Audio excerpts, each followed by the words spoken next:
January 22nd, 2016 is a day a lot of us won't forget anytime soon. When it snows as much as it did that day, it can cause a lot of problems for most of us. The snow may be gone, but it left a lasting impression. At times, it came down extremely hard, and when it had stopped, as much as 13 inches fell in our local area. That much snow can be a problem for local companies like North Central.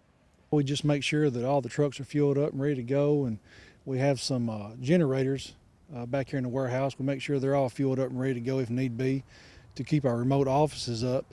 We have guys that's on call every week, and we get them ready to make sure that, hey, you may have to go out.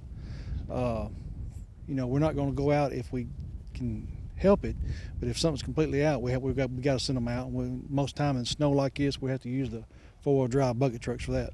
And talk about this event that we've just had. It's just finished here, basically, for the most part. I mean, we still have snow on the ground as we do this interview, but how bad did it get here this time? I mean, did you have to send a lot of guys out?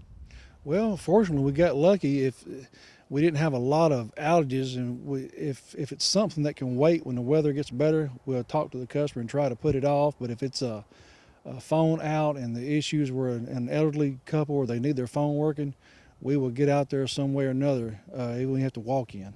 One of the biggest dangers in a snowstorm is losing electricity.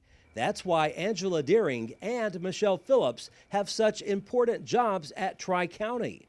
They work in Tri-County's control center.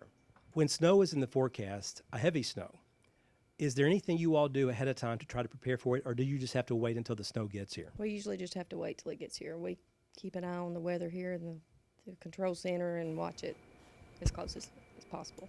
And when the snow gets here, what is your job at that point? What do you have to do as far as helping people get their power restored when they've lost power? We just take that first phone call and start from there and assess all outages, and then we direct our servicemen to the areas that they need to go to. We have to take that first call, and then we read meters, and then we localize it down to the exact device, and then we can send them to that location. And can you talk about the system that you have here in place? What's the name of it, and how helpful has it been since you guys have had it for maybe say the last 6 years or so? It's an outage management system.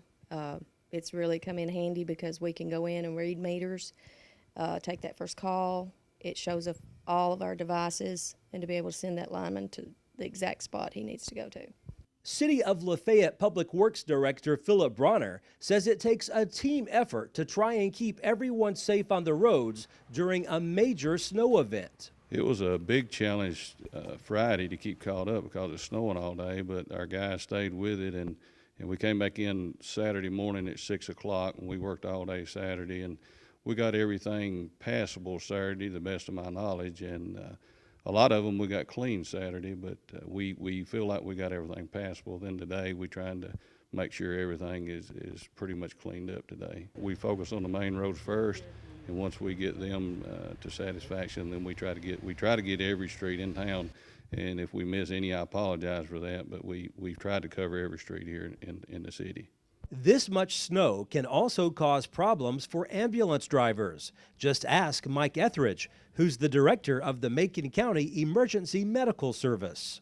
The problem that we run into, most people kind of think that we can get anywhere during those kind of situations, but our ambulances are just two-wheel drive at the moment. And they have the same difficulty everybody else does. And when we get out, what we had to do this weekend to make up for it, once we get off the main roads, the ambulances couldn't go anywhere. So we were using the county's four-wheel drive vehicle and our EMS truck to basically go back in, get the patients, and then bring them back out to the main roads where the crews could put them in a truck and transport them on. How much of a challenge was that for y'all? It was kind of difficult at times this weekend. There were several roads where with the drifts you had 3 and 4 feet of snow to try to get across. There wasn't anybody we couldn't get to. I mean, we were lucky. The call volume was actually down. Of course, most people realize staying home was their best option, and they exercised that, thank goodness.